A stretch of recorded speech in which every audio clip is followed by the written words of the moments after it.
हाँ,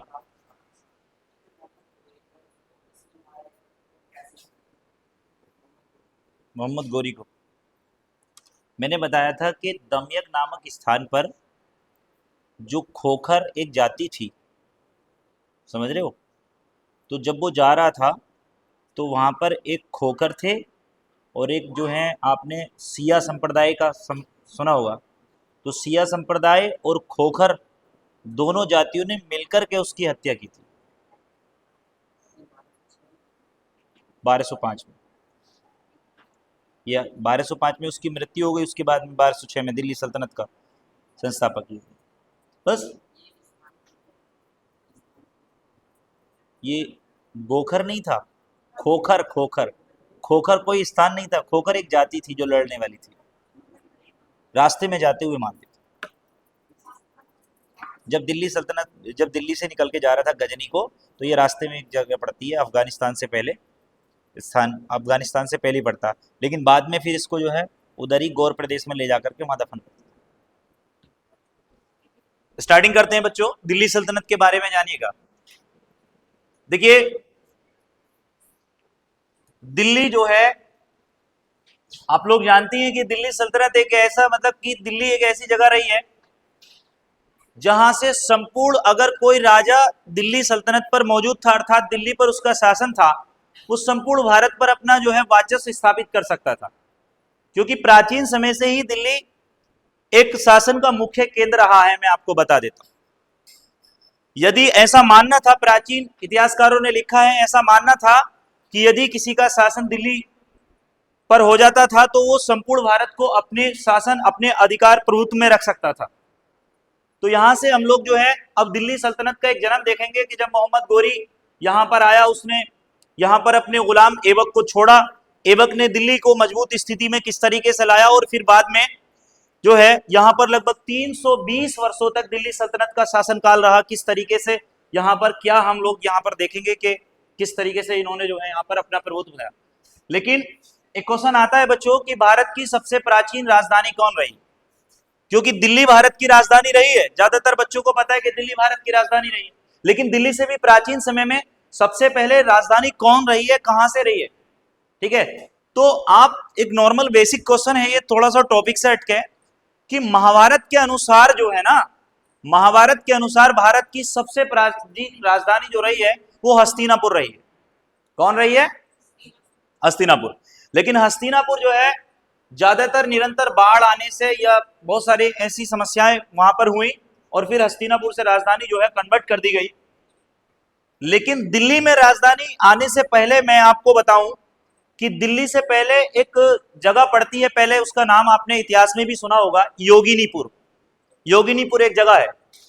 तो हस्तिनापुर के बाद में भारत की प्राचीन राजधानी योगिनीपुर रही, और योगिनीपुर के बाद में राजधानी इंद्रप्रस्थ रही, और इंद्रप्रस्थ टू कन्वर्टेड नाम दिल्ली इसका पड़ गया, फिर राजधानी दिल्ली रही। लेकिन शासन, मैंने कहा ना कि शासन का प्रमुख केंद्र जो था वो दिल्ली ही रहा है। अगर ऐसा मानना था कि यदि आपने दिल्ली पर अपना प्रभुत्व स्थापित कर लिया तो आप संपूर्ण हिंदुस्तान पर शासन कर सकते थे। दूसरी बात यह थी कि हमारे जितने भी हमने देखा है कि हिंदुस्तान पर अटैक हुए हैं, विदेशी शक्तियों ने अटैक किए हैं, वो ज्यादातर उत्तर भारत से ही अटैक हुए हैं। और उत्तर भारत में जैसे पंजाब, हरियाणा, दिल्ली, राजस्थान, ये इलाके, जम्मू वाले जो इलाके हैं, यहीं पर जो है रहे हैं। एक यूपीएससी इंटरव्यू का क्वेश्चन है, ठीक है, कि उसमें ये पूछा गया था कि सपोज दैट कि दिल्ली सल्तनत पर ही सबसे, मतलब एक भारत का एक ऐसा राज्य है कि जहां पर जो है सबसे ज्यादा अटैक हुए हैं, वो कौन सा जगह है? हरियाणा। हरियाणा कुरुक्षेत्र के लिए भी जाना जाता है कि वहां पर कुरुक्षेत्र का युद्ध हुआ था। ठीक, तो हरियाणा के लोगों की लैंग्वेज जो है वो ऐसी क्यों हो गई है कि जैसे कि पिताजी को बोलते हैं, ओए किधर जा रहा पापा, आया कि नहीं आया, बड़ा अजीब टाइप से बोलते हैं। अगर आप उनसे बात करोगे ना तो ऐसा लगेगा यार ये हमारे मान सम्मान को ठेस पहुंचा रहा है, तो इस तरीके का लगेगा। लेकिन ऐसी लैंग्वेज क्यों है? क्योंकि सारे युद्ध, सारे अटैक जो है वो वहीं पर हुए हैं।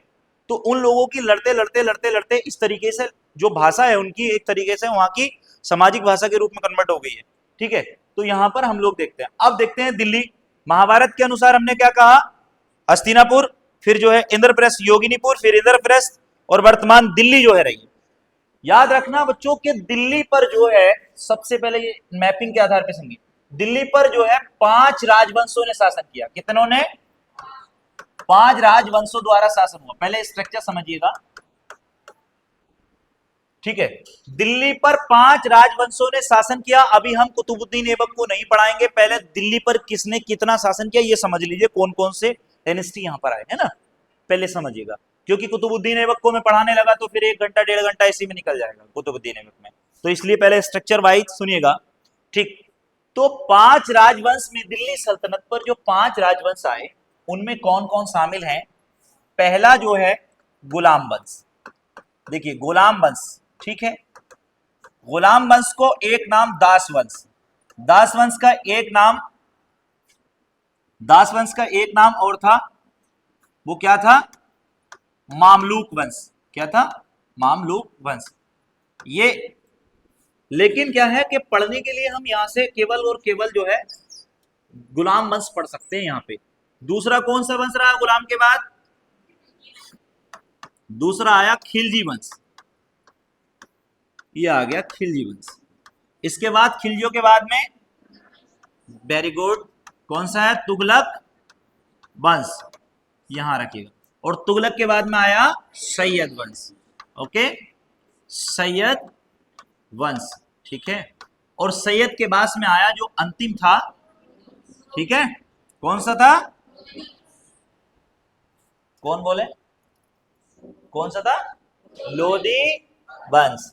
थोड़ा लोधी को जरूर फोकस करिएगा, ठीक है, अभी बताएंगे लोधी वंश। अब इसमें वो जो गुलाम वंश था बच्चों, ये पहला वंश था, दिल्ली सल्तनत का पहला वंश होता गुलाम।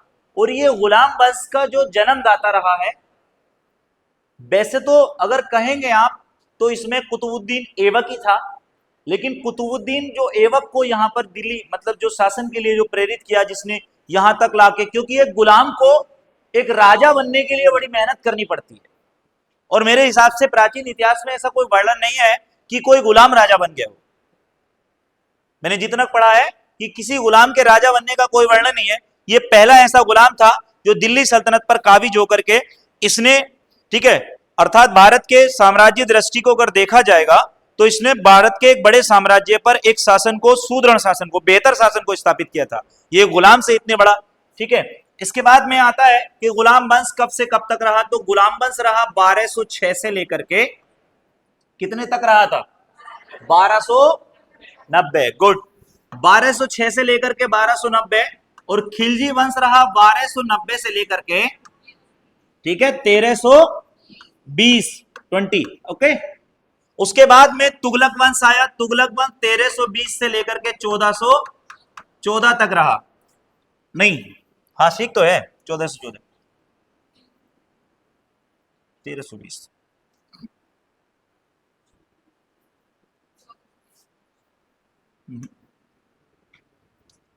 क्या हो गया इसे,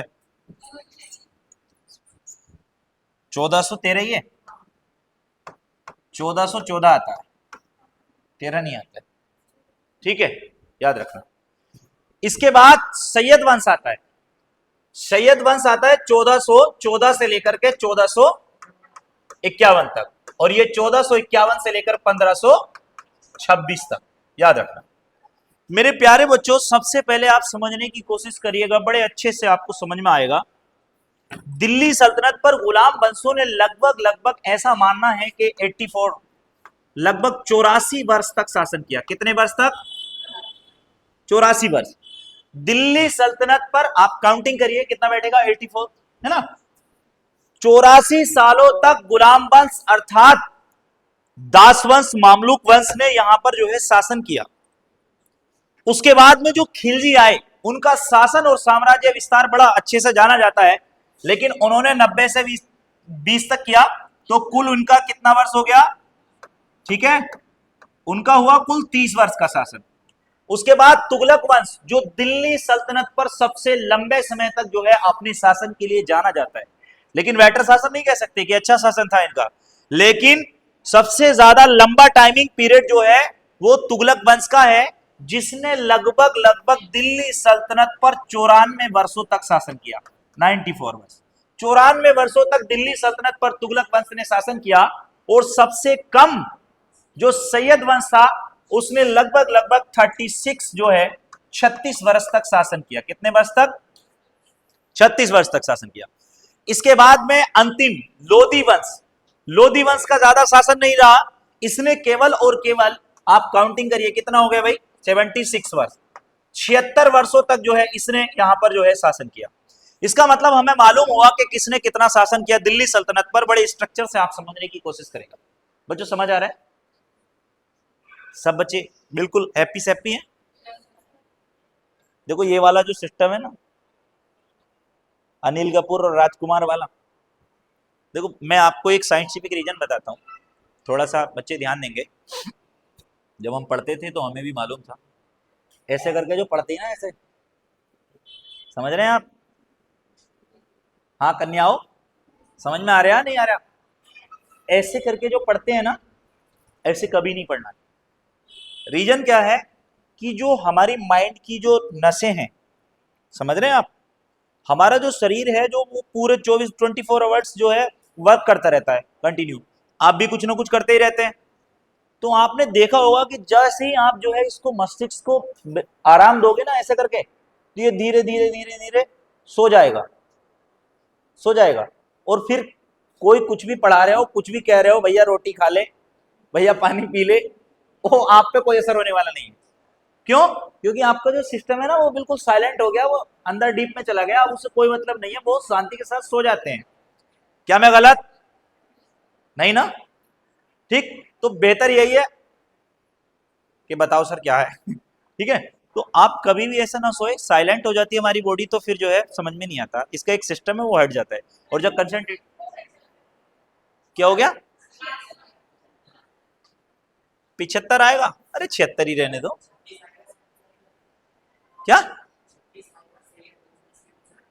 ये 36 ही है? ऐसा होता, अब मान लो ईयर में अगर 4-5 महीने बढ़ा दिए तो इतिहासकार वहां महीनों की जगह जो है साल कर देते हैं, कुछ लोग पीछे वाला लिख देते हैं, तो ये एक डाउट रहता है। मैंने कहा ना इतिहास शुरू से ही संशय से भरा हुआ है।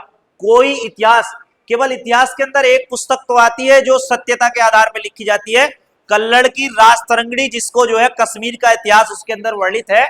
केवल उस पुस्तक के बारे में तो आता है कि ये सबसे सच्ची पुस्तक लिखी हुई है, इसके अंदर कुछ भी गलत नहीं है।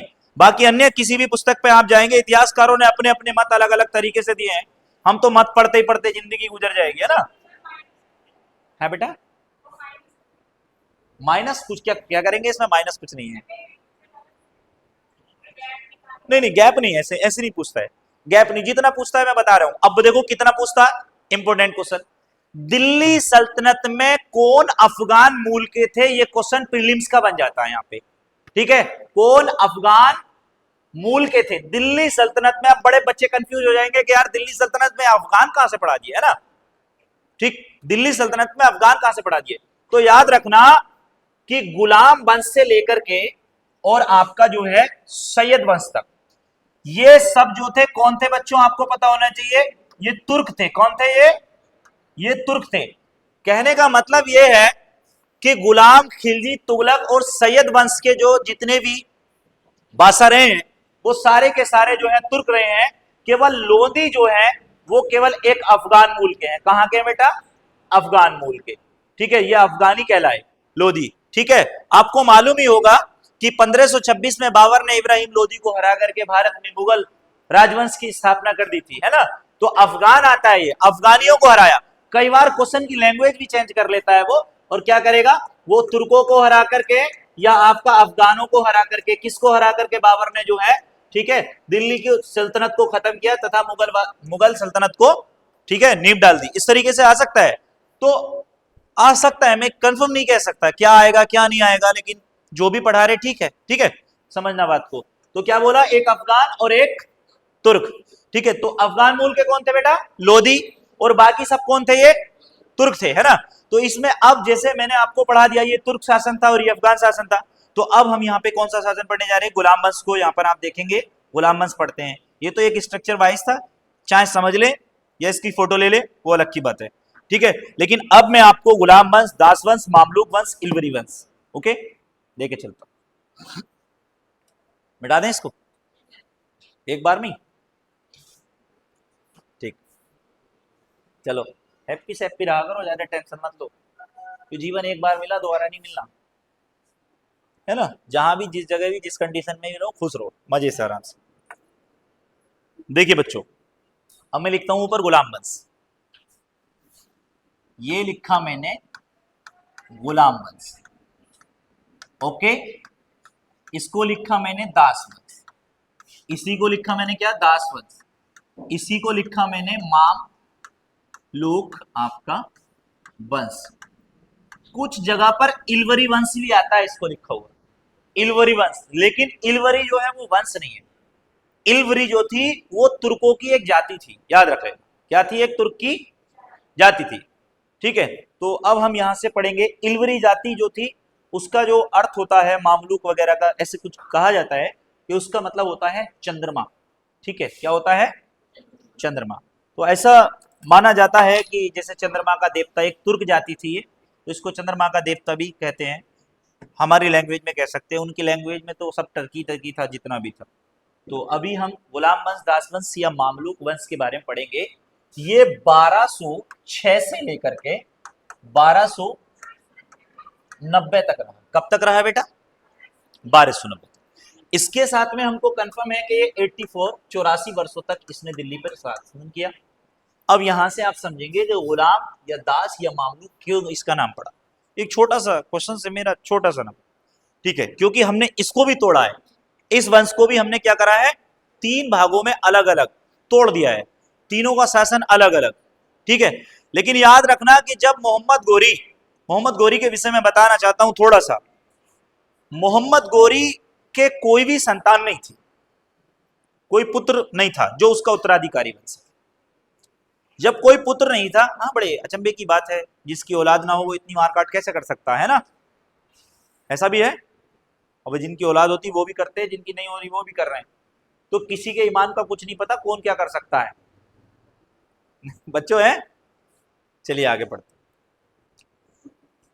कहने का मतलब यह है कि मोहम्मद गोरी के कोई औलाद नहीं थी, कोई उत्तराधिकारी उसका था नहीं, तो वो अपना उत्तराधिकारी जो था वो अपने गुलामों को मानता था, अपने गुलामों को प्रेम करता था। इतिहासकार लिखता है कि मोहम्मद गोरी कहा करता था कि मेरे मतलब किसी राजा के एक पुत्र हो सकता है, 2 पुत्र हो सकते हैं, लेकिन मेरे तो हजारों पुत्र हैं, अनेकों पुत्र हैं, क्योंकि उसके गुलाम भी उसके पुत्र थे। अपनी गुलामों से ही वो अपने पुत्र की तरह व्यवहार करता था, उनसे मन लगा करके बात करता था।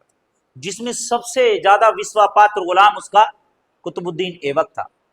और कुतुबुद्दीन ऐबक इसलिए था क्योंकि इसने तराइन के प्रथम युद्ध में जो है गोरी के प्राणों की रक्षा की थी, उसके साथ ये लड़ा था, इसलिए गोरी का सबसे विश्वापात्र भी व्यक्ति ये बना।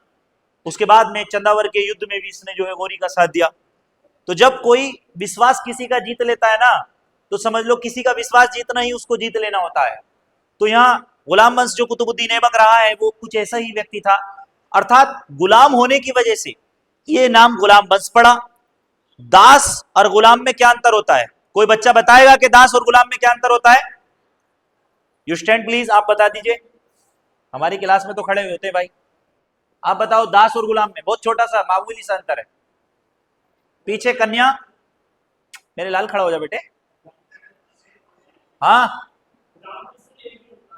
नहीं, गुलाम और दास में अंतर होता है, ये बता रहा हूं मैं, गुलाम और दास में अंतर होता है, क्योंकि मैं अभी बताऊंगा आपको, पहले आपसे पूछ लूं कि हाँ यस, खड़े हो बेटा, अरे तुम्हारी तो जरूरत है हीरा, बताओ। देखो आवाज में दम होना चाहिए, दुनिया चलती है आवाज से और प्रवास से, बाकी तो सब ऐसे ही है। दास मतलब मुझे तो नौकर, अच्छा ठीक ठीक, और सिर्फ गुलाम एक तरीके से फॉलोवर को भी कह सकते हैं, और दास जो होता है जो सेवा के लिए होता है उसको कहते हैं। अच्छा चलिए स्थान ग्रहण करें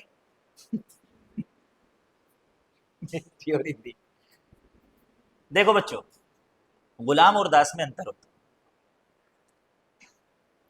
गुलाम और दास में अंतर यह होता है कि बहुत पहले से आपने सुना होगा कि वो उसकी दासी थी, दासी है, और गुलाम, गुलाम जो होते हैं ना वो जब कभी भी किसी के गुलाम बनाकर लेकर के हम लोग जाते हैं, मान लो कोई हमारा गुलाम है, तो वो क्या करेगा, उसकी एक सैलरी होती है प्रॉफिट, कि मतलब ये इतने दिनार लेगा या इतने रुपए लेगा या इतना रुपए लेकर इतना काम करेगा, समझ रहे, वो नौकर हो गया, हमारा गुलाम हो गया, सेवक हो गया, हमने उसको पैसा दे दिया।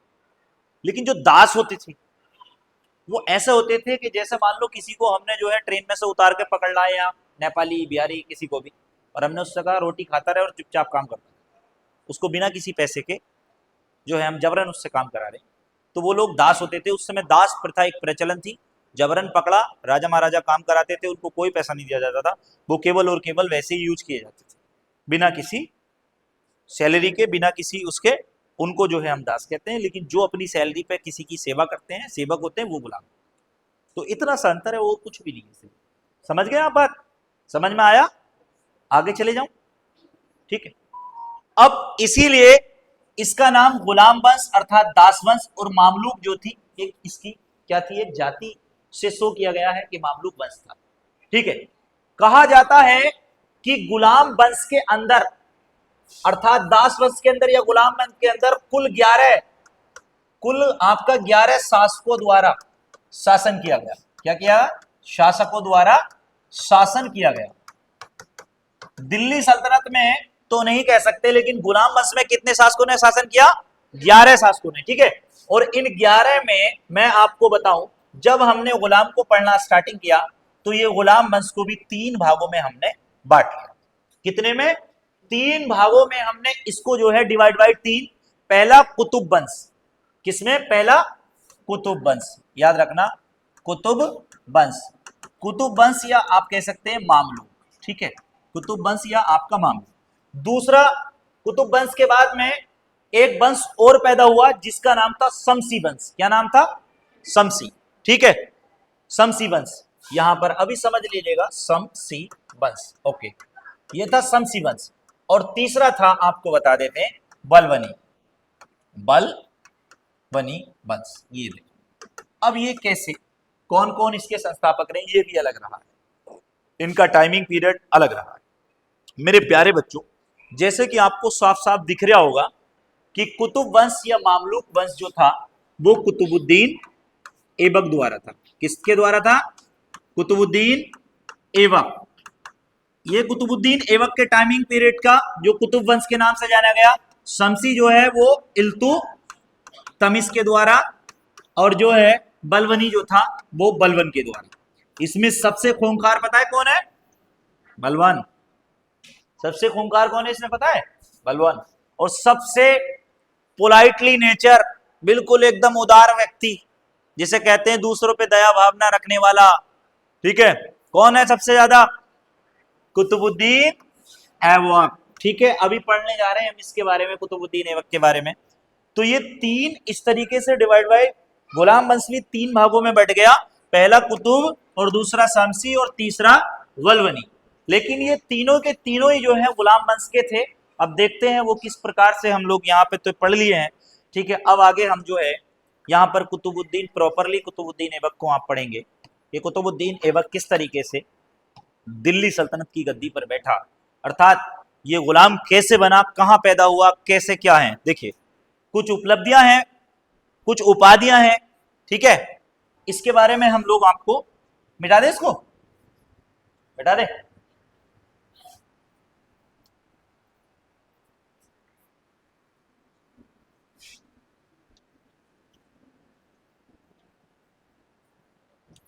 भाई, गुलाम वंश का संस्थापक कौन था?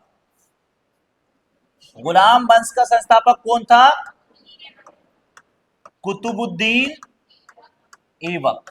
याद रखो, ये कुतुबुद्दीन ऐबक था। इसका टाइमिंग पीरियड 1204 से लेकर के 1210 तक रहा। अर्थात कह सकते हैं कि दिल्ली सल्तनत पर केवल 4 वर्षों तक शासन किया। देखिए, 4 वर्षों के शासन में हाहाकार मचा देगा, अभी देख लेना इसको। ठीक है, इतिहास के पन्नों में तो बड़ा कम इतिहास है इसका, लेकिन इतिहास की हकीकत में जाओगे तो बड़ा लंबा इतिहास है इसका। समझ गए? अब देखते हैं, तथ्यों के अनुसार कहा जाता है कि कुतुबुद्दीन ऐबक का जन्म जो है वो 1150 में तुर्किस्तान के अंदर हुआ। तुर्किस्तान एशिया का ही एक देश है। 1150 में तुर्किस्तान में कुतुबुद्दीन ऐबक का जन्म हुआ। यह जाति से तुर्क था। केवल इसके जन्म के आधार पर जो है माना गया है, इसको ऐसा इतिहासकारों ने लिख दिया है। लेकिन लिखा क्या है इतिहास के अंदर, तुर्क जाति का जो मामलुक कहा गया है, अर्थात इलवरी जाति का, क्योंकि इलवरी जाति तुर्कों की एक जाति थी। तो उसके अंदर मतलब मैंने अभी आपको बताया था कि चंद्रमा का देवता भी उसको कहा जाता है। अर्थात कहने का मतलब है कुतुबुद्दीन ऐबक जिस जाति से था वो बड़ी सुंदर था।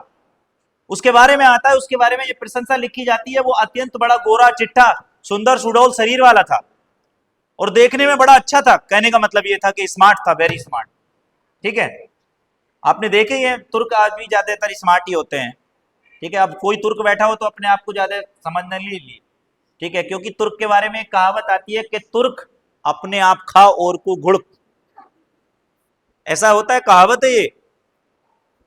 गुड़क का मतलब जैसे बंदर गुड़की देता ना, ऐसे करके करता है ना बंदर, तो ऐसी वो खुद खाएगा लेकिन दूसरे को डराता रहेगा। समझ गए आप? तुर्क के बारे में आता है। अब कोई बुरा माने तो हमारा क्या करेगा, कुछ भी नहीं, मान लो। ठीक है, अब समझा रहे हैं। तो 1150 में ये माना जाता है कि इसका जन्म हुआ तुर्किस्तान के अंदर। तुर्किस्तान एशिया का एक देश। बचपन में क्या हुआ कि ये अपने परिवार से बिछड़ गया। इतिहास में कहीं कहीं लिखा है कि इसके पिता जो थे वो एक अमीर सरदार भी थे, ऐसा भी लिखा है इतिहास के अंदर। लेकिन तथ्य के अनुरूप वो सही नहीं है, या सही है नहीं है मैं नहीं कह सकता, लेकिन जो वास्तविकता लिखी है, जो मानक रजिस्टर्ड किताबों में, वो यही लिखी है कि अपने परिवार में ये अमीर सरदार से पैदा था और ये क्या हुआ कि ये बचपन में जो है अपने परिवार से बिछड़ गया। मेरे बच्चों जब बिछड़ गया तो उस समय हुआ क्या था कि अरब देश अर्थात जो है जो ईरान के इलाके थे, जो खालिस्तान नखलिस्तान वाले ये इलाके थे, खुरासान वाले, यहां पर दास व्यापार बड़ा प्रचलित था। उस समय लोगों को बेचा जाता था, स्त्रियों को भी बेचा जाता था।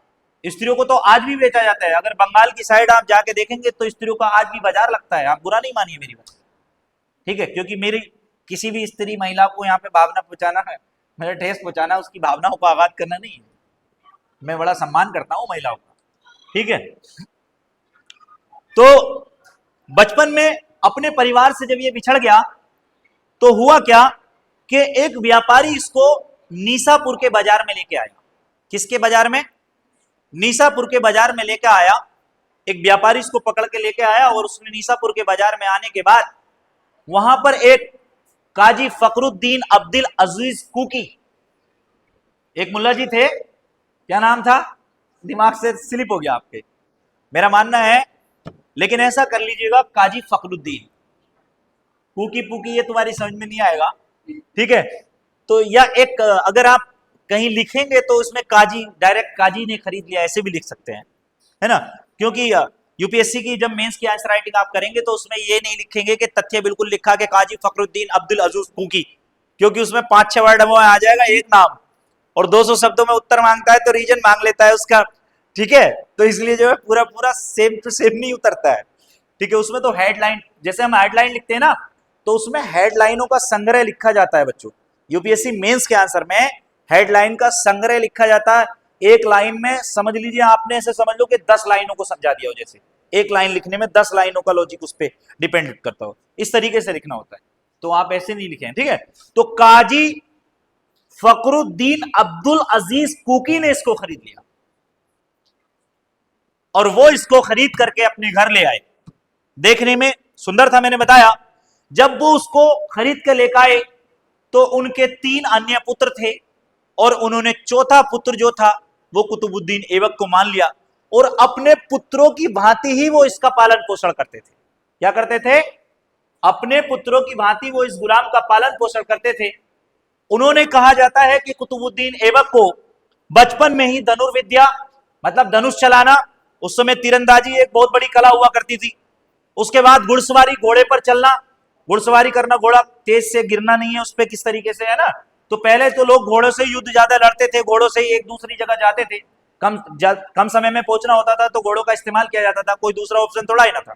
ठीक है, तो उन्होंने क्या काम किया, कुतुबुद्दीन ऐबक को धनुर्विद्या, घुड़सवारी और कुरान का कंठस्थ ज्ञान कराया।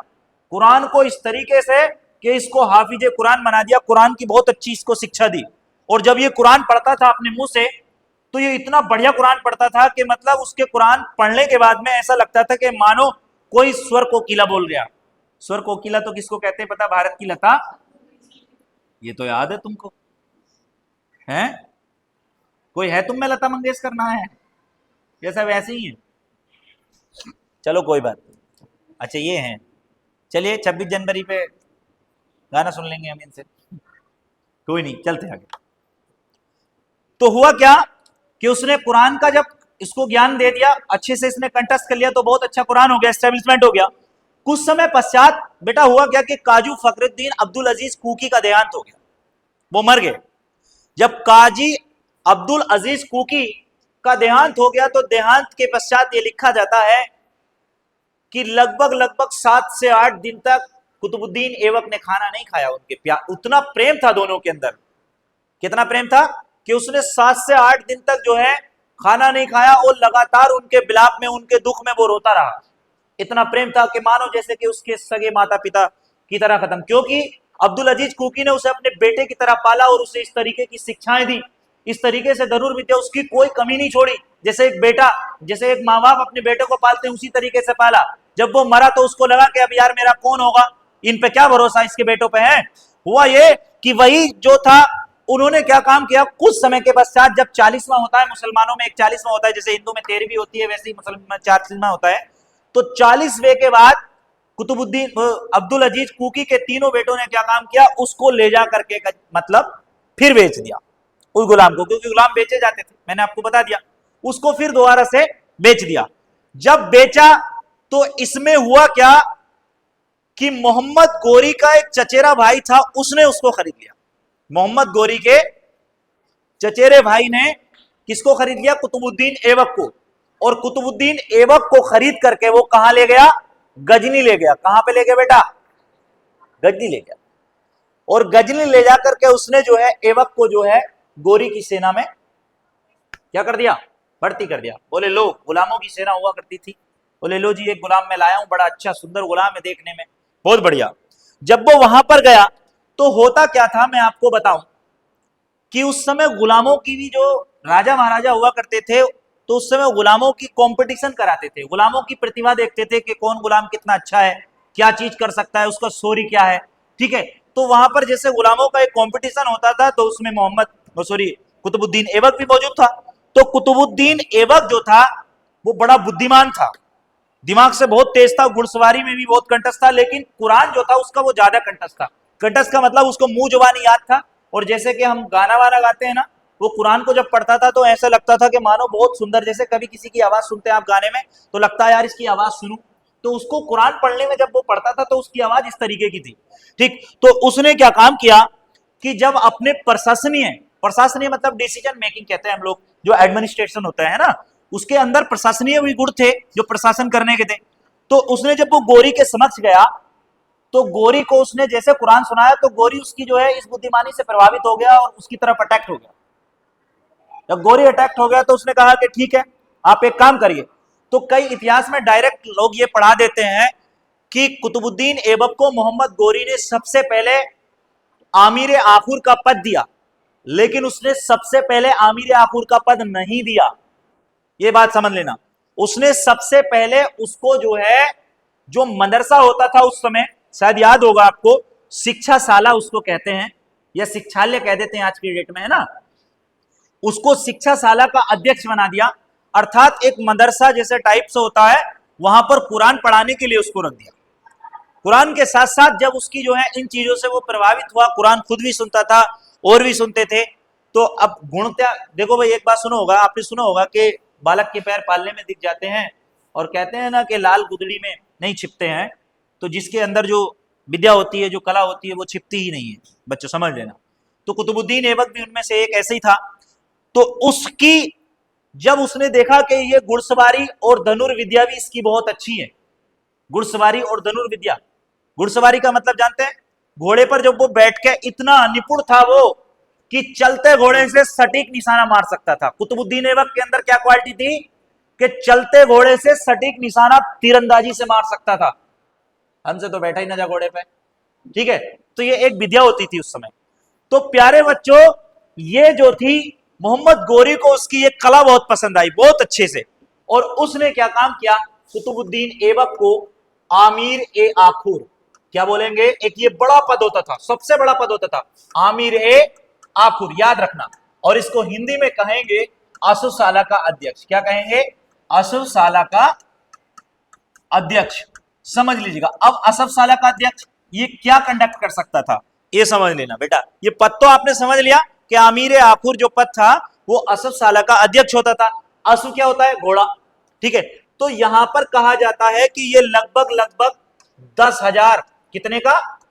10,000 घुड़सवार इसके अंडर जो थे, वो 10,000 जो घुड़सवार थे वो वर्क करते थे। ये एक ऐसा पद था, कैसा पद था कि 10,000 घुड़सवार इसके नीचे, ये उन 10,000 घुड़सवारों को ट्रेंड करता था, ट्रेनिंग देता था, क्योंकि अध्यक्ष था भाई। तो अध्यक्ष क्या करेगा? उसकी अध्यक्षता ही तो करेगा, वो बताएगा, गुड़ सिखाएगा उनको कि ऐसे कर लीजिए, ऐसे कर लीजिए। तो पहला पद जो था वो कुरान की वजह से इसको शिक्षाशाला का अध्यक्ष बनाया, लेकिन दोबारा ही जब इसकी दूसरा मतलब गुणों की इसकी पहचान करी उसने धीरे धीरे, अब भाई कोई साथ रहता है तो उसकी आदत है, हैबिट पता लग जाती। अब मान लो हम हैं, तुमको लगता होगा यार मलिक सर ठीक है, लेकिन मेरी बहुत बुरी आदतें हैं, ऐसी भी आदतें हैं। अब मेरे साथ जो रहेगा उसको ही तो पता लगेगा कितनी बुरी आदतें हैं मेरे अंदर हैं। वो कह रही हाँ पक्का मेरी भाई देखो भाई, हाँ करिए तुमने बुरी आदतों पे मेरी।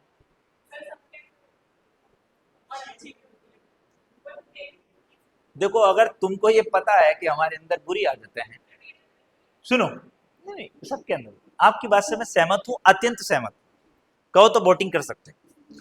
लेकिन जब आपको ये पता है कि हमारे अंदर ये बुरी आदतें हैं और आप पढ़े लिखे हो और उसके बाद भी वो आदतें दोहरा रहे हो, तो फिर तुम बहुत ज्यादा गलत हो। ना समझे बात को, है ना? देखो बात ही समझो बस, और कुछ बात समझ ली ना तो समझ लो तुम्हारा काम हो गया। और अगर बात समझ में नहीं आई तो अल्लाह मालिक है तुम्हारा, समझ रहे हो?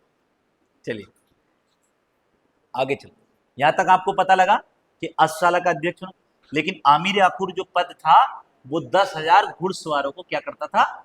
डील करता था। अरे सिर से तो ना उतर रहा भाई, बता देना बेटा, अगर स्पीड बढ़ा दूं, स्पीड बढ़ा दूं, बस इतनी बहुत है। अच्छा ठीक है, हाँ क्योंकि मैं सूतम साथी करके एकदम जो है रुकूंगा नहीं फिर।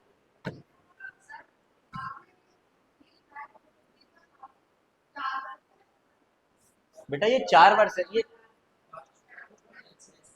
4 ईयर, ये वाला तो ये 6 है। अरे बड़ी गहनता से अध्ययन किया जा रहा है?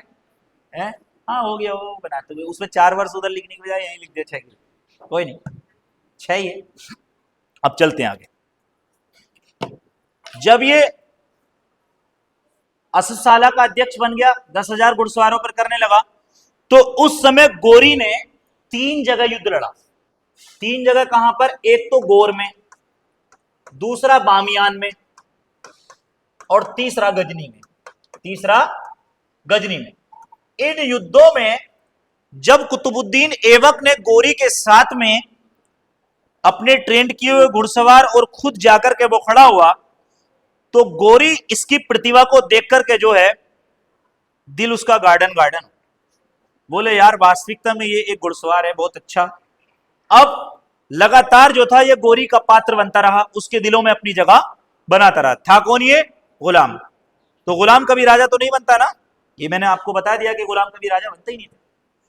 जब इसने उसके दिलों में अपनी जगह बना ली, तो गोरी ने भारत पर जो पहला आक्रमण किया था वो तो मैंने आपको बता दिया था, लेकिन तराइन के युद्ध में 1191 में, ये तराइन का प्रथम युद्ध था। ठीक है, तराइन का प्रथम युद्ध। इस युद्ध में मोहम्मद गोरी के साथ में जो था वो मौजूद था, कौन? कुतुबुद्दीन ऐबक। और मैंने आपको बताया था कि इस युद्ध में जो है वो पृथ्वीराज चौहान तृतीय से हार गया था, और एक युवा सवार खिलजी ने उसकी मदद की थी, उसके प्राण बचाए थे, जो कि उसको लाहौर तक ले गए थे, बताया था मैंने कल। ठीक, तो इस युद्ध में इतिहासकार लिखता है कि मोहम्मद गोरी के प्राणों की रक्षा जो थी वो कुतुबुद्दीन ऐबक ने अपनी रण युद्ध कौशल के आधार पर की थी। इसी समय से गोरी को यह कंफर्म हो गया था कि ये मेरा सबसे सच्चा और विश्वापात्र दास है, और इसकी जो है वहां पर जो गोरी के साम्राज्य में सम्मान था, जो पद था, इसका जो कद था वो ऊपर चला गया और बढ़ गया। क्योंकि अगर किसी के प्राणों की रक्षा आप करेंगे, उसके लिए जान से लड़ेंगे, तो आपका कद कहां जाएगा? ऊपर जाएगा। तो जब इसने गोरी के प्राणों की रक्षा की तो इसका कद जो है वो बेटा बढ़ गया। जब इसका कद बढ़ा तो इसने क्या काम किया कि गोरी जो था इससे खुश हो गया, और गोरी जब खुश हो गया, बोले बेटा तू बहुत बड़े आदमी है, ठीक है।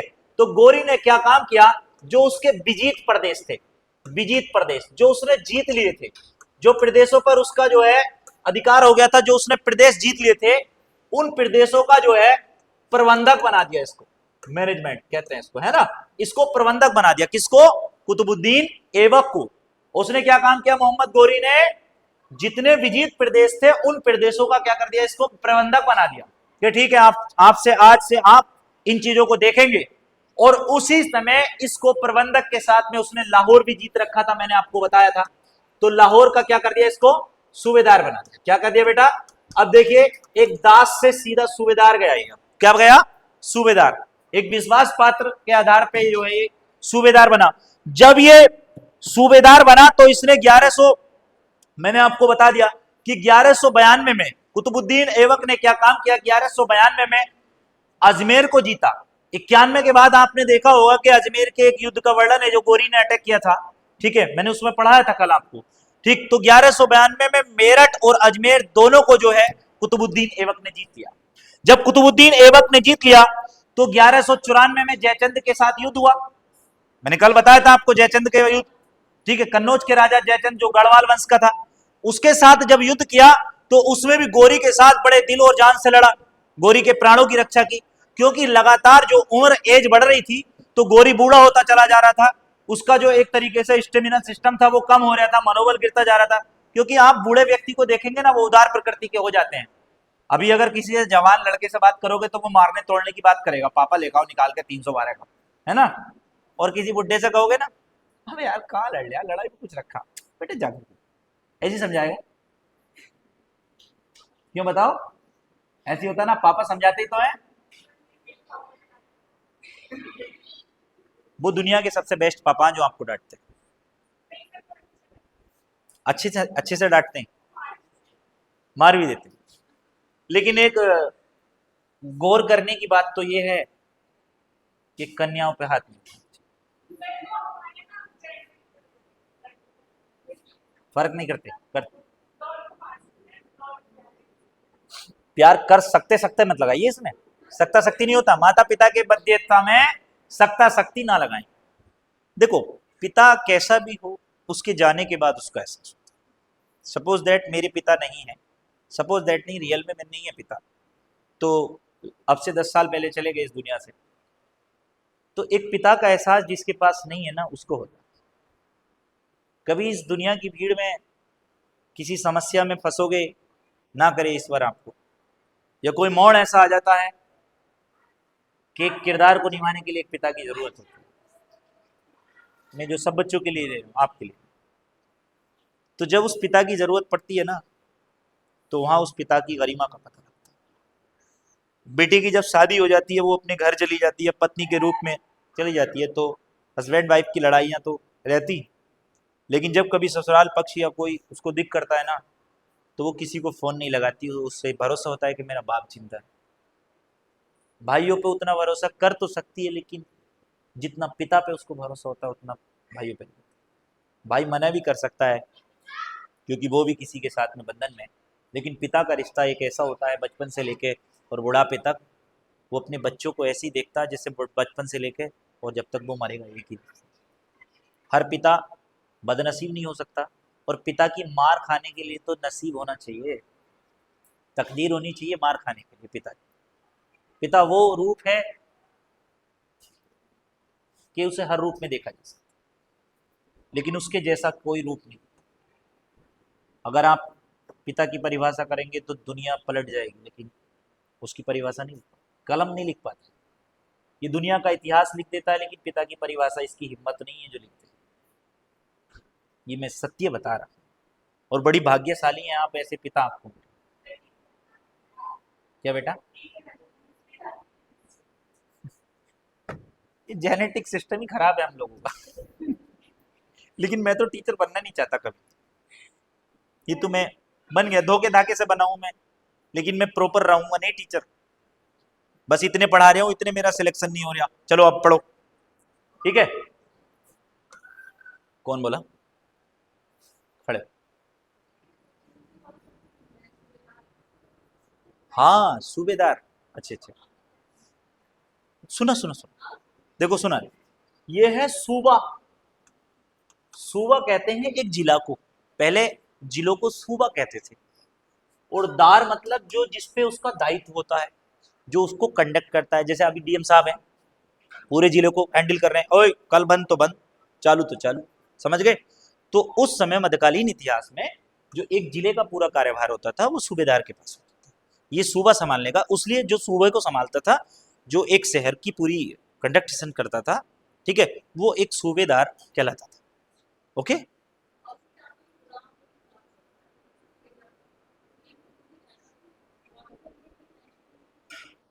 पेन अभी मरा कहाँ है? पेंसिल दे दो पहली से। जब इसको खरीदा गया, लाया और बेचा गया, ठीक है, तो ये क्या था मैं आपको बताऊं, गुलाम था। लेकिन हुआ क्या कि जब ये सूबेदार बना, आगे जाके जब ये इसको जिला मिले, तो वहां से क्या हुआ, इसको पैसे मिलेंगे ना, मिलेंगे पैसे इसको खरीदा तो दास के रूप में गया था, ठीक है, और गुलाम के रूप में इसने अपना दायित्व निभाया। समझिए आप चीजों को। हाँ मेरे, बता बता।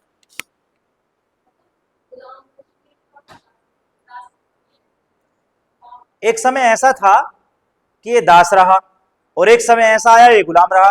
अब एक बात बताओ, जब जिले का सूबेदार बन गया तो वहां बिल्कुल फ्री में नौकरी करेगा, पैसे नहीं लेगा जिले वालों से, उगागा नहीं, लगान वगान ये वो सब, तो हर रूप में इसको जो है,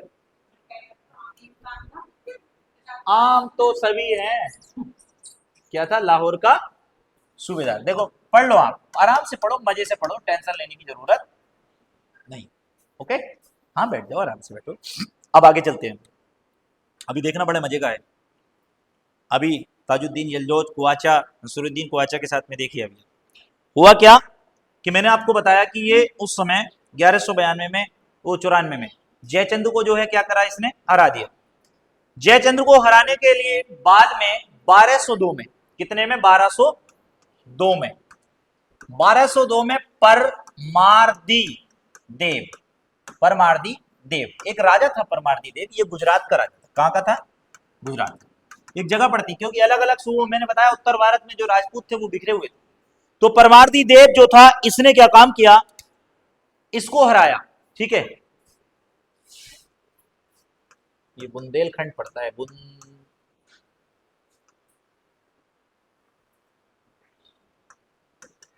बुंदेलखंड।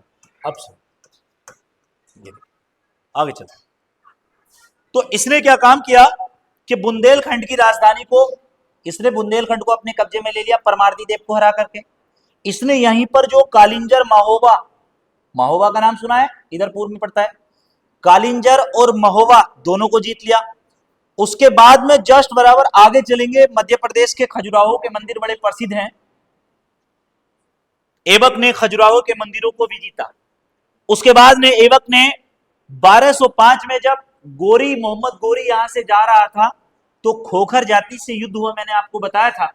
तो खोखर जाति के साथ युद्ध में भी जो है कुतुबुद्दीन ऐबक जो है उसके साथ लड़ा था, ठीक है। उसके बाद धीरे धीरे धीरे धीरे धीरे धीरे क्या हुआ कि जो गोरी था, उसका जो साम्राज्य था, गोरी का ये मन हो गया कि अब वो भारत नहीं रहेगा, वो वापिस जाएगा, क्योंकि उसने अपने गुलाम कुतुबुद्दीन ऐबक को ये बागडोर दे दी, ठीक है। लेकिन जब वो धीरे धीरे क्या हो रहा था कि गोरी भारत में जो बार बार युद्ध कर रहा था, एक तरीके से जब कुतुबुद्दीन ऐबक दिल्ली सल्तनत की गद्दी पर तो अभी नहीं बैठा, वो लाहौर में ही सूबेदार था, तो उस समय उसके मन में विचारधारा हुई कि जब गोरी यहाँ से जा रहा था, खोकर लोगों ने उसको मार दिया था, मैंने अभी आपको बताया था, उसकी 1205 में मृत्यु हो गई थी। तो उसके बाद में जो है कुतुबुद्दीन ऐबक के लिए शासन प्रशासन चलाना कठिन इसलिए हो गया क्योंकि जितनी गोरी ने यहाँ पर जो मारकाट की थी, तो कोई भी जो है गोरी के गुलाम को पसंद नहीं करना चाह रहा था। सपोज दैट कोई व्यक्ति आकर के यहाँ मारकाट कटे तो उसके साथ वाले व्यक्ति से भी कौन संबंध रखना चाहेगा।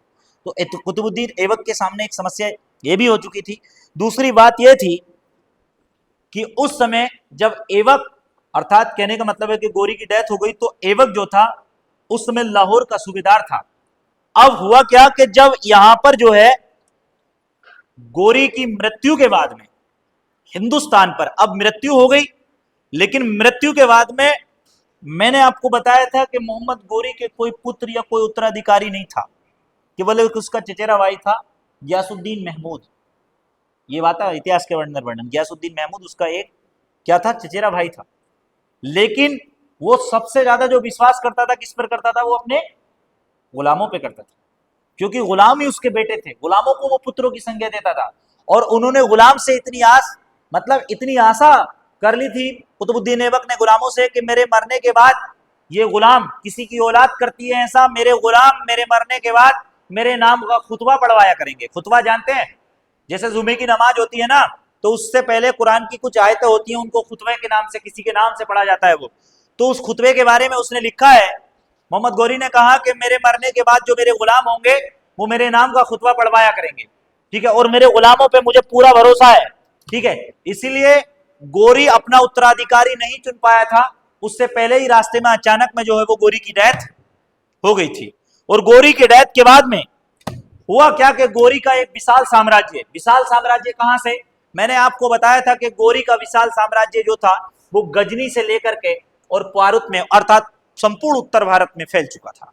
इतने लंबे शासन को जो है संभालना, और उसको संभालना जो उसका कोई जो है उत्तराधिकारी नहीं था, उसका कोई बेटा नहीं था जो उसको संभाल सकता है, जो गोरी की जगह ले सकता था।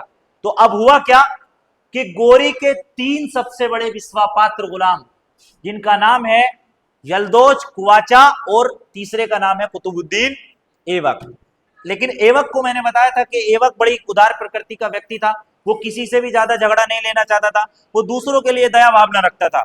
और ऐबक के बारे में ये लिखा है कि ऐबक के बारे में ये लिखा है कि मोहम्मद गोरी जब ऐबक को लाया था तो ये कहता था कि जब ये माल लूटता था ना, लूटता, जब इसने जयचंद को हराया था और माल लूट के लेकर आया और अजमेर से लेकर आया, तो इसने वो माल क्या करा, शहर का शहरा गरीबों में बांट दिया।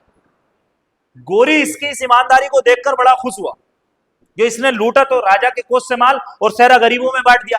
और गरीबों में बांटने के कारण ही कुतुबुद्दीन ऐबक की एक उपाधि है जिसको लाख बख्श कहते हैं, ठीक है। क्या कहते हैं, लाख बख्श। ये आता है लाख बख्श किसको कहा जाता है, लाख बख्श किसको कहा जाता है बच्चों, सारे बोलेंगे, किसको कहा जाता है, कुतुबुद्दीन ऐबक को।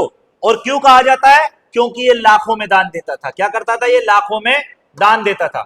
याद रखना कि इतिहास गवाह है, ये कहा जाता है कि कुतुबुद्दीन ऐबक के दरबार से आज तक कोई खाली नहीं आया है।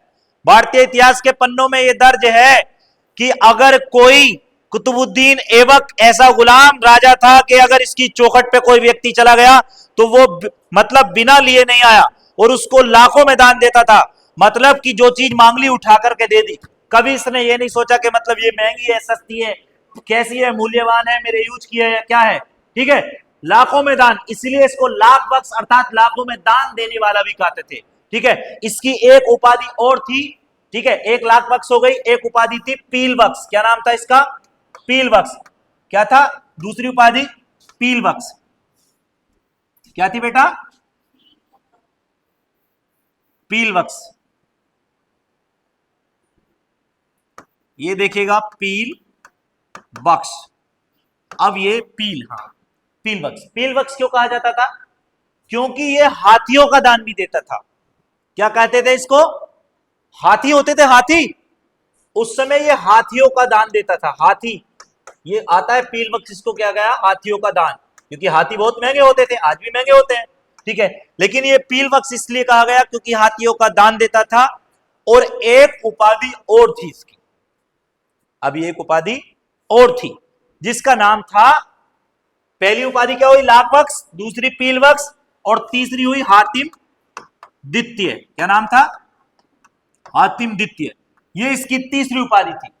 लेकिन इसकी चौथी उपाधि भी थी, ठीक है।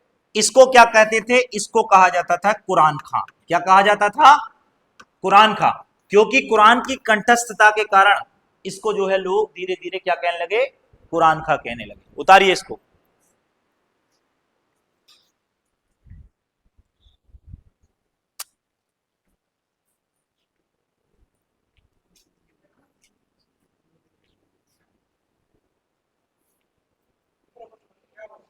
पानी पानी पानी पानी पानी प्यास।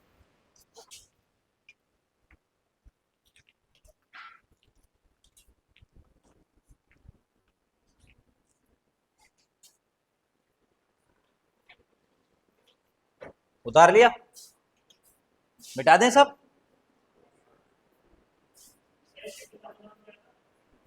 किसके? अरे भाई इसको बचपन में मैंने बताया कि इसको पकड़ लिया था, परिवार से बिछड़ गया था, तो इतिहासकारों ने इसके पिता का नाम नहीं लिखा। किसका था क्या पता।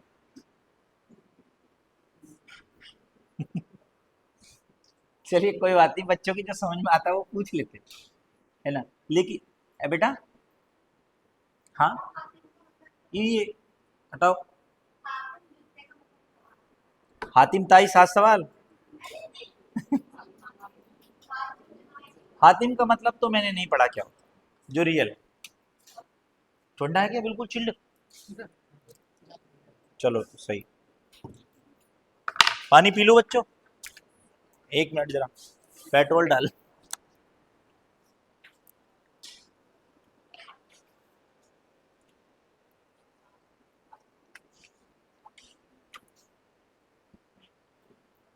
कल इल्तुतमिश और परसों रजिया।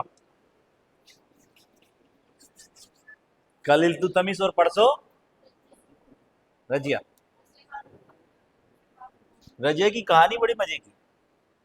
चलिए परसों बताएंगे, लेकिन अभी इस टाइम ठीक है। देखिए बच्चों, मिटा दिया मैंने इसको, अब ध्यान देंगे आप। पहला क्या बोला? पहले नंबर पर, अभी समझिएगा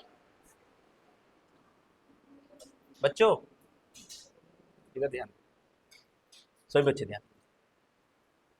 मोहम्मद गोरी की असामयिक मृत्यु हो गई। असामयिक मतलब कि डेफिनेट, मतलब अनडेफिनेट टाइम कह सकते हैं, कि मतलब कह ही नहीं सकते कि किस, उसने कुछ सोचा नहीं, समझा नहीं, उसकी हत्या कर दी गई, उसने कोई प्लान नहीं बनाया, या किसी को अपना उत्तराधिकारी घोषित करके नहीं गया। जब वो अपना उत्तराधिकारी किसी को घोषित करके नहीं गया, तो उस समय इतना विशाल साम्राज्य एक व्यक्ति के लिए संभालना जो था वो अनुचित था, मतलब उससे संभाल नहीं सकता था।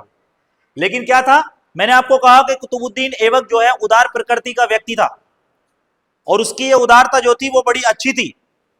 उस समय क्या था कि गोरी के गुलामों में सबसे ज्यादा विश्वास पात्र जो था वो कुतुबुद्दीन ऐबक था, लेकिन इससे अन्य जो थे और 2 गुलाम थे जो गोरी के बहुत विश्वास पात्र हुआ करते थे। समझ रहे? तो पहला गुलाम था जिसका नाम था यलदोज। क्या नाम था इसका? यलदोज। ठीक है। और दूसरे गुलाम का नाम था कुबाचा। क्या नाम था इसका? कुबाचा। और तीसरे गुलाम का नाम था कुतुबुद्दीन ऐबक। कौन था? कुतुबुद्दीन। ठीक है, कुतुबुद्दीन ऐबक। लेकिन एक अन्य गुलाम और आता है जिसका नाम है, ठीक है, बख्तियार खिलजी। ये गोरी का अन्य गुलामों में आता है। बख्तियार खिलजी जो था वो चौथा था, और ये अन्य गुलामों में दर्ज किया जाता है। लेकिन उस समय जो है, मैं आपको बताना चाहूंगा कि उस समय केवल और केवल, ठीक है, ये 3 ही थे। अब हुआ क्या कि कुतुबुद्दीन ऐबक के हाथ में सबसे बड़ी शासन सत्ता थी। कुतुबुद्दीन ऐबक इसमें किसी की भी बेईमानी नहीं चाहता था। वो चाहता था कि साम्राज्य को संभाले और बड़े ही अच्छे से संभाले। ठीक है, क्योंकि वो साम्राज्य को संभालना चाहता था, अर्थात वो ये नहीं चाहता था कि जो लोग थे वो साम्राज्य को दोबारा से तहस नहस करे और हम भी गुलाम के गुलाम ही रह जाएं। इसलिए उसके मन में आया, और उसने क्या काम किया, यलदोज से बोला कि एक काम करिए भैया, आप करिए गजनी वाला साम्राज्य ले लीजिए। तो यलदोज ने जो था वो गजनी का साम्राज्य लिया। बंटवारे में, इनमें जब गुलामों में आपस में बंटवारा हुआ, तो यलदोज के पास गजनी वाला साम्राज्य चला गया। आ रहा समझ? क्या चला गया? गजनी वाला साम्राज्य है वो किस पे चला गया? यलदोज पे। अब बचा कुवाचा।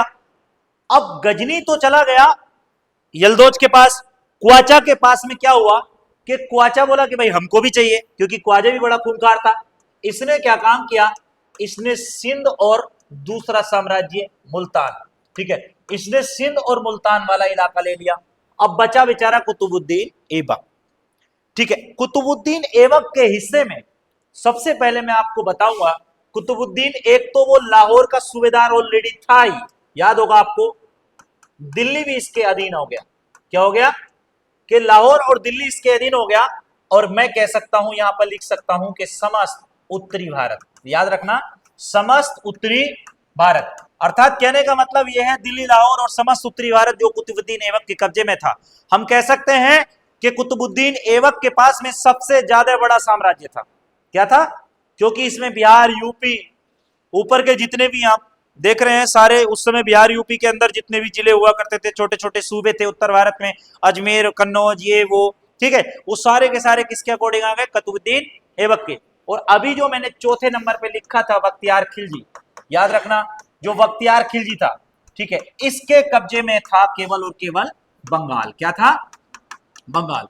आपने सुना होगा कि इस व्यक्ति ने नालंदा विश्वविद्यालय को तोड़ दिया था, आग लगा दी थी उसमें, है ना? तो ये वही था, याद रखना मेरी बात है बेटा। ये पूरा समझ में नहीं आ रहा है नाम? मेरा राइटिंग खराब है।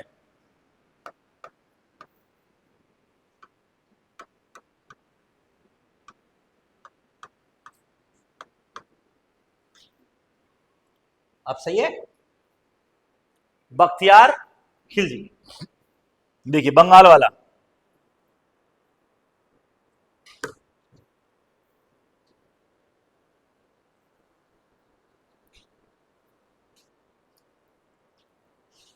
अब लिख लिया, आगे पढ़ाएं, अब समझाएं।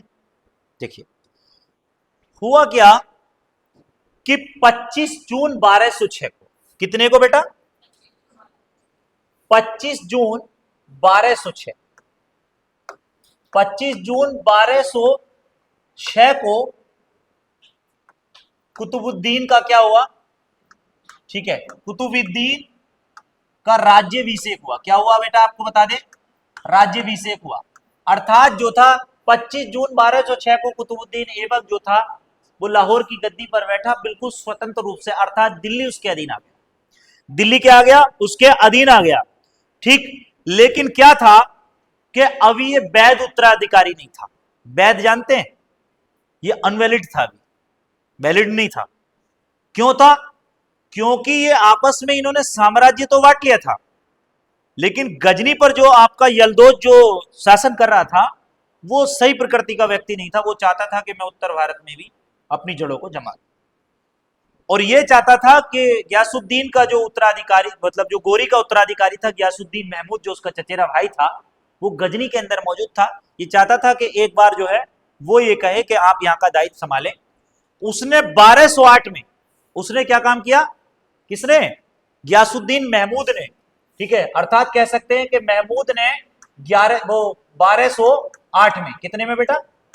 1208 में कुतुबुद्दीन ऐबक के लिए उसने छत्र, नकारा, सिंहासन और कई सारी ऐसी वस्तुएं जो राज सिंहासन पर बैठने के लिए होती थी, वो सिंहासन से उन्होंने गजनी से जो है यहां पर लाहौर, दिल्ली भिजवाई कि ये कुतुबुद्दीन ऐबक जो है वो दिल्ली सल्तनत की गद्दी, मतलब दिल्ली की गद्दी को संभाले, ठीक है।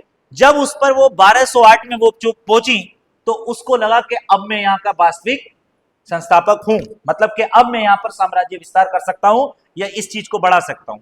तो यहां पर जब वैध उत्तराधिकारी वो बन गया गोरी के चचेरे भाई के बाद, तो कुतुबुद्दीन ऐबक के मन में आया कि अब जो है हम एक काम करते हैं, हम साम्राज्य का विस्तार ना करके, हम जितना साम्राज्य हमारे पास है यही बहुत है, पर्याप्त है ये साम्राज्य।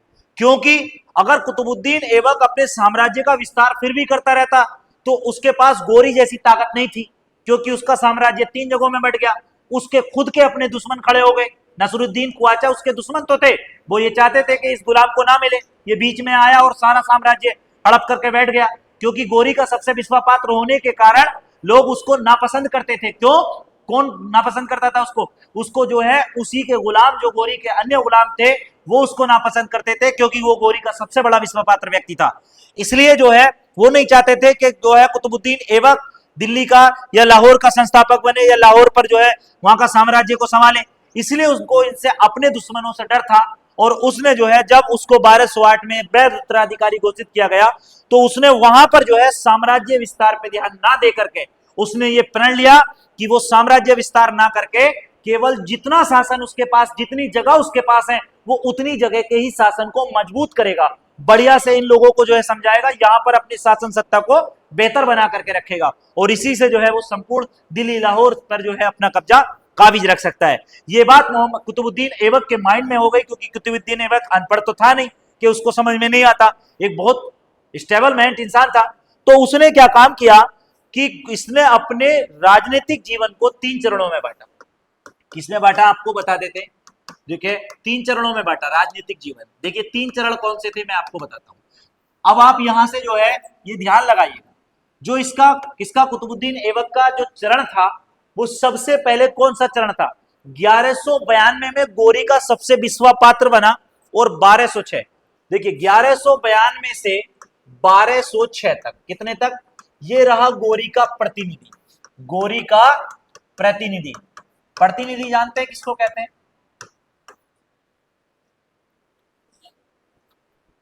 हाँ नहीं जानते, आप बताओ।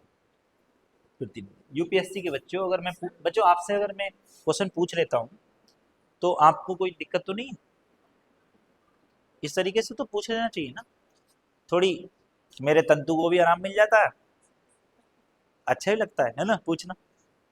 हाँ बेटे बताओ। सर जो किसी के दिमाग को से रिप्रेजेंट करते हैं, जैसे कि वो एक बार उन्होंने पूरी रिप्रेजेंट करते हैं, लेकिन एक बार रिप्रेजेंट किए गए तो उनकी पॉलिसी भी उनको ये implement करते हैं। संचालन करने वाला, ठीक, वेरी गुड आंसर, ठीक, बैठ जाइए बेटा, नहीं आई समझ में, आ गया, ठीक है।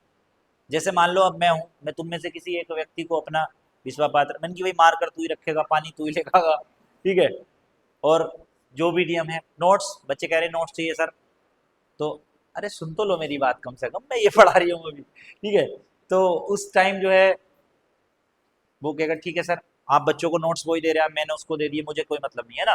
तो इस कंडीशन में क्या होता है कि जो किसी के साथ रह करके उसकी बातें फॉलो करता है, उसकी बातों को अनुरूप चलता है, अर्थात उसकी बातें दूसरों पर, जैसे मैंने कहा कि भाई एक बच्चे से मैंने कि भाई एक काम करो, सबके नाम लिखो और इन्हें कल जो है रसगुल्ले और समोसे दावत खिलवाएंगे, ठीक है, सबके नाम लिखो।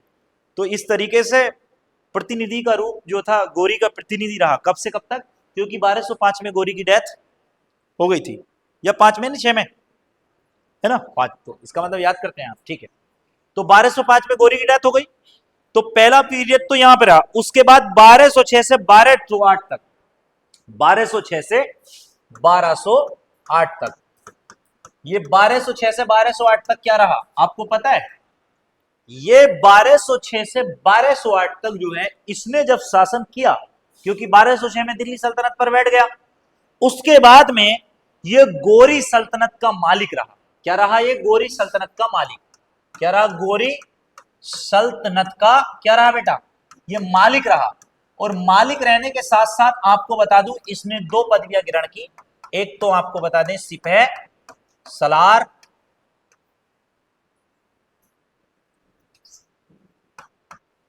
सिपह सलार, और दूसरी मलिक, क्या किया, मलिक। अब आप पूछेंगे कुछ, ये सर मलिक क्या है, आप भी मलिक सर हैं तो मलिक बताइए क्या है, हैं बताओ, कोई है तुम में मलिक मोहम्मद जायसी, स्टैंड प्लीज, मलिक कौन होते हैं बताइए। लेकिन आज के बाद याद रख के चले जाना, कोई तुमसे पूछे कि तुम मलिक हो तो तुम बता देना कि हाँ सर मैं मलिक हूं, तो ठीक है, ध्यान रखना, बता दूं।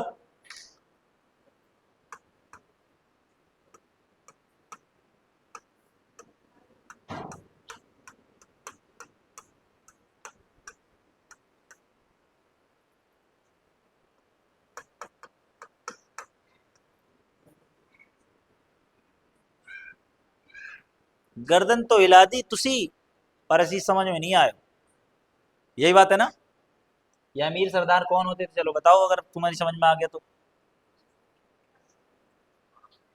किसी भी राजा के दरबार में जिनसे राजा सलाह लेता था, जैसे आज हमारी संसद चलती है, लोकसभा अध्यक्ष बैठते हैं तो वो सारे सबकी सुनते हैं, सारे सांसदों की बात सुनते हैं कि नहीं सुनते? तो सारे सांसदों की बात सुनने के बाद वो निर्णय देते हैं। तो गौरी ऐसे ही था, समझ लेना। और ये मलिक जो होता था, एक पद होता था उसमें, जो अमीर सरदार होते थे वो सलाह देते थे इसको, किसको? मलिक को। और ये मलिक जो है ये डायरेक्टली राजा को बताता था। तो इसने केवल, आपको मैं बताना चाह रहा हूं बेटा, इसने सुल्तान की उपाधि क्यों धारण नहीं की? इसने सुल्तान की उपाधि क्यों धारण नहीं की? क्योंकि ये सुल्तान तो बन गया था भाई, गुलाम वंश का ये संस्थापक रहा है, इसने गुलाम वंश को बनाया है, चलाया है। तो फिर जो है इसने ऐसा क्यों नहीं किया, सुल्तान क्यों नहीं बनाए? देखिए ये बड़ा, मैंने कहा ना, बड़ा उदार था और बड़ा अच्छा नेचर का, ईमानदार, बहुत बढ़िया इंसान था। इसलिए इसने कहा कि मैं गौरी का गुलाम हूं और मैं गौरी का भी सरदार नहीं बनना, मतलब जो है मैं मालिक नहीं बनना चाहता, समझ गए?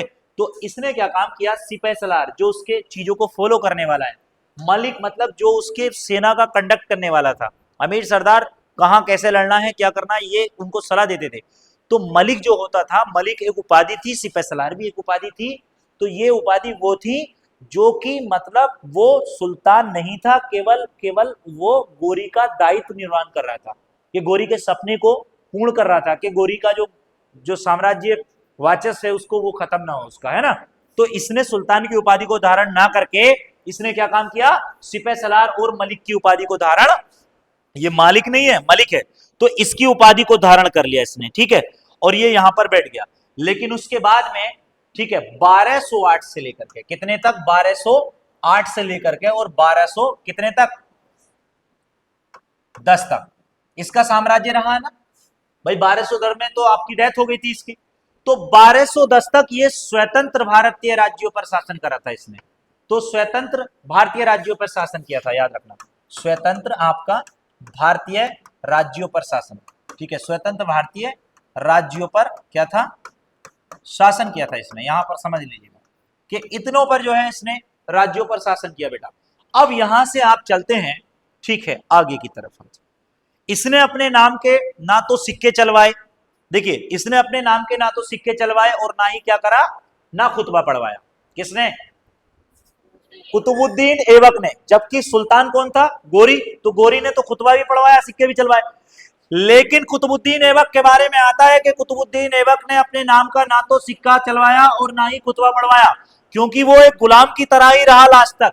आरंभ में उसने क्या काम किया, जब लाहौर को राजधानी बना लिया, ठीक है, और दिल्ली के समीप जब वो अपने शासन को, लाहौर पे उसकी राजधानी थी, लेकिन उसने जब दिल्ली पर बैठा, दिल्ली की गद्दी पर वो गया, तो उसके सामने जो है अनेक कठिनाइयां खड़ी हो गई।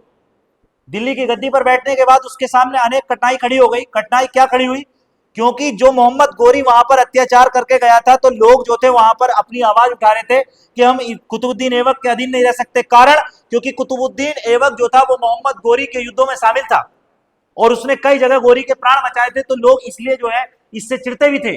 ग्वालियर पूरी तरीके से स्वतंत्र हो गया था गोरी के मरने के बाद, ग्वालियर ने किसी की अधीनता को मना कर दिया। उसके बाद में, ग्वालियर के बाद में, वहां पर कालिंजर जो था, अभी जो मैं पढ़ाया हूं आपको, कालिंजर भी पूरी तरीके से स्वतंत्र हो गया। जब ये बहुत सारी चीजें स्वतंत्र हो गई, तो वहां पर गोरी को लगा कि यार अगर मैं डायरेक्टली इन लोगों को जबरन लाता हूं तो इनके युद्धों में उलझ जाऊंगा और हो सकता है कि मेरी पराजय भी हो जाए। उसने क्या काम किया, इनकी सभी कठिनाइयों को उसने दिमाग पे ले लिया और उसने ये सोचा कि यार जितना मेरा साम्राज्य, मैं केवल उतने को स्टेबल करूंगा, उतने को ही मैं जो है मजबूत करूंगा। अगर मैं बड़े साम्राज्य को खड़ा करूंगा तो मेरा जो है यहां से अस्तित्व समाप्त हो जाएगा। क्योंकि दिल्ली सल्तनत, अर्थात कहने का मतलब है इसके पास एक बड़ा साम्राज्य मिल चुका था। जब मिल चुका, अब हुआ क्या कि इसके दिमाग में आया कि चलो अगर किसी वजह से हम जो है इन लोगों से बच भी जाएं, तो जो हमारे आपस में जो हमारा विरोध चल रहा है, जैसे कि ताजुद्दीन यलदौज कुवाचा और यलदौज से जो इसका विद्रोह था, उसको दबाने के लिए अब इसने एक रणनीति बनाई। ठीक है, यलदौज और कुवाचा से कहने का मतलब यह है कि इसने बचने के लिए उनसे एक रणनीति यह बनाई कि इनसे कैसे न कैसे करके संबंध स्थापित किए जाएं। क्योंकि कुवाचा भी चाहता था, कुवाचा क्यों चाहता था मैं आपको बताऊं। देखिए, कुवाचा वैसे यलदौज के अकॉर्डिंग नेचर में जो था वो पोलाइटली था, लेकिन यलदौज बहुत खूंखार था। अब हुआ क्या, यलदौज की रणनीति को समझना बेटा, समझ में आई? ठीक है, मैं बीच बीच में पूछ लेता हूं। यलदौज की रणनीति को समझना। यलदौज कहां का शासक बना था, गजनी का। कहां का बना था? यलदोज के पास जो था वो गजनी था, याद रखना। कहां का शासक बना वो? गजनी का। जब यलदोज गजनी का शासक बना तो मैं आपको बताना चाहूंगा कि अबे यार क्लास में मैं बड़ा, क्या है, फीडबैक है क्या? फीडबैक तो दे दिया तुमने है, थैंक यू।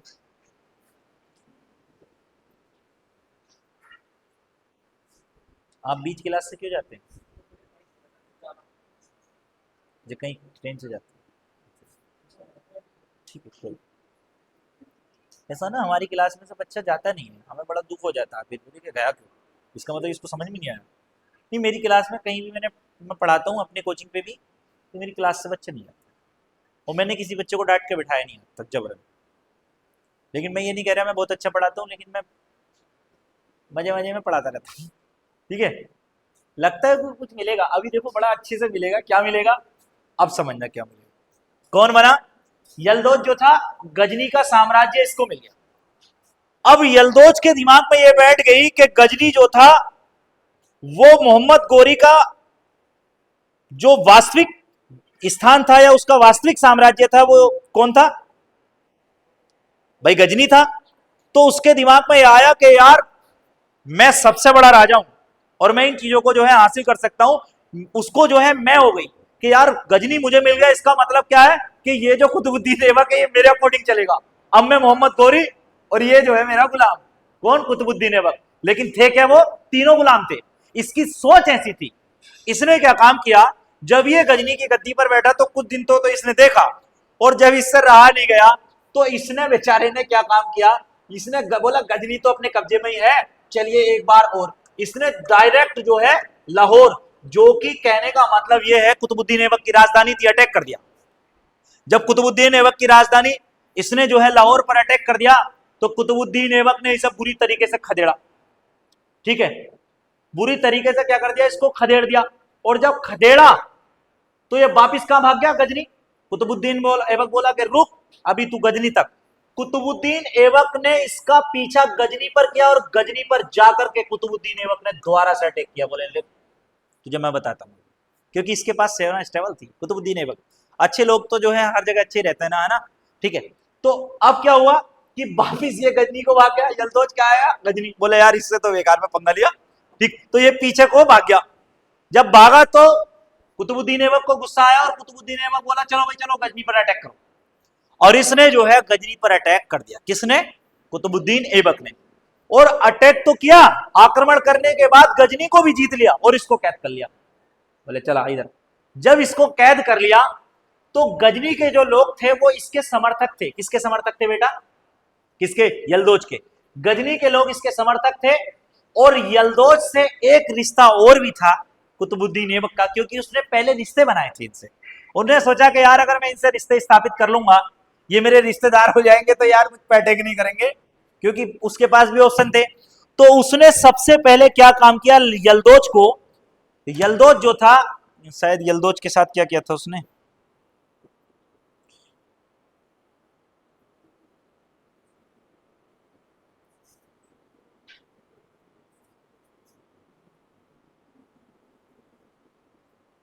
एक तो इल्तुतमिश इसका दामाद था, हाँ यलदोज, अब याद आ गया, ठीक है याद आ गया। यलदोज जो था कुतुबुद्दीन ऐबक का जो था वो ससुर था। कौन था?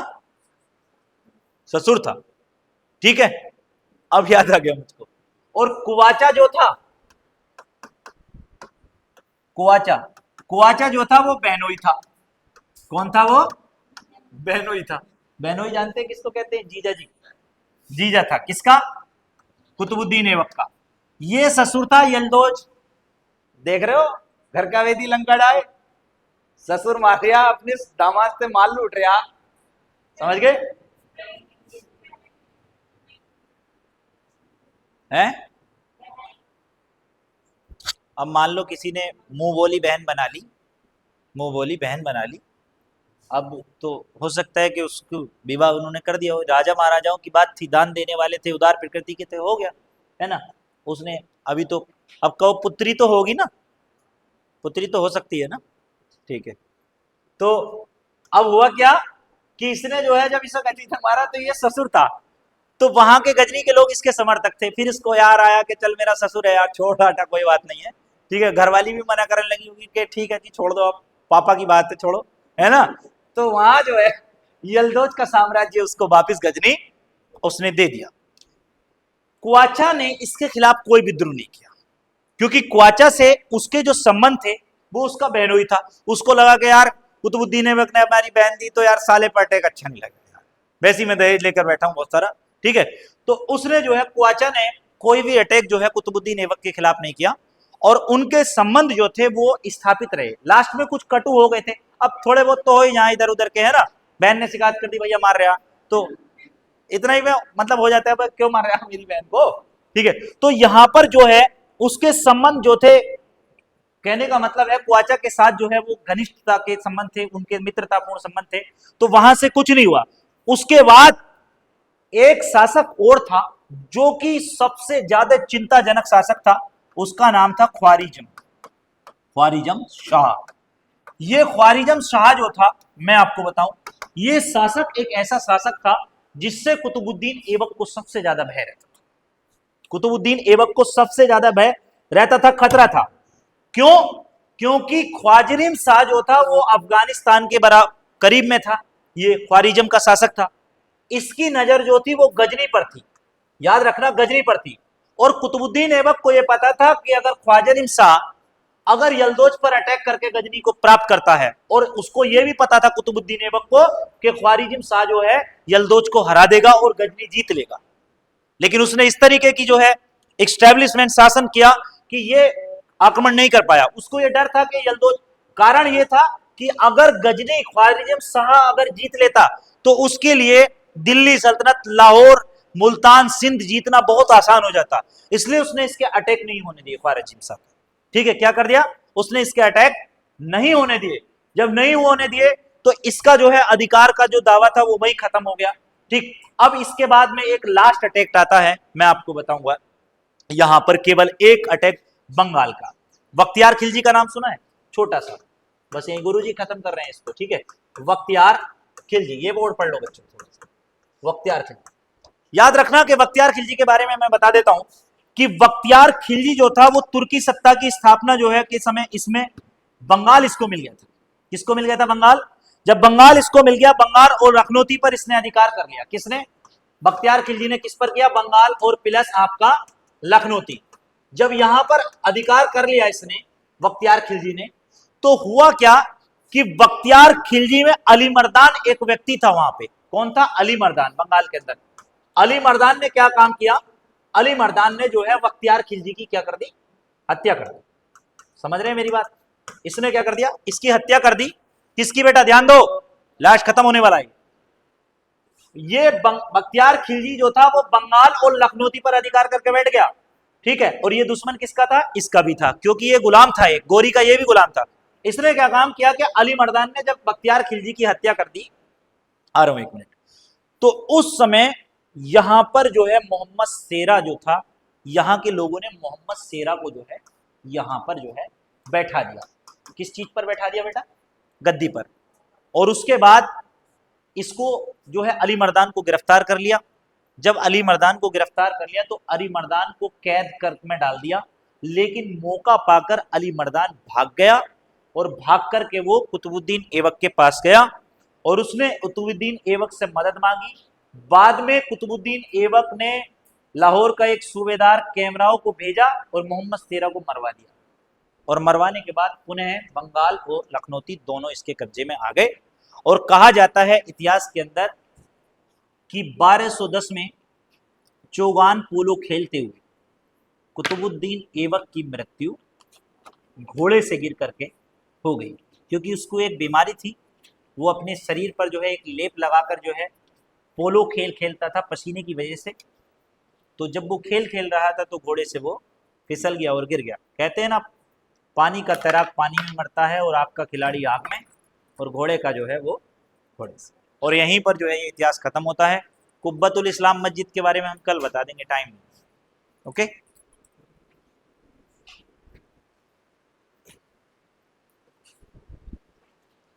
चल भी रहा था ना, रिकॉर्ड हो रहा। हाँ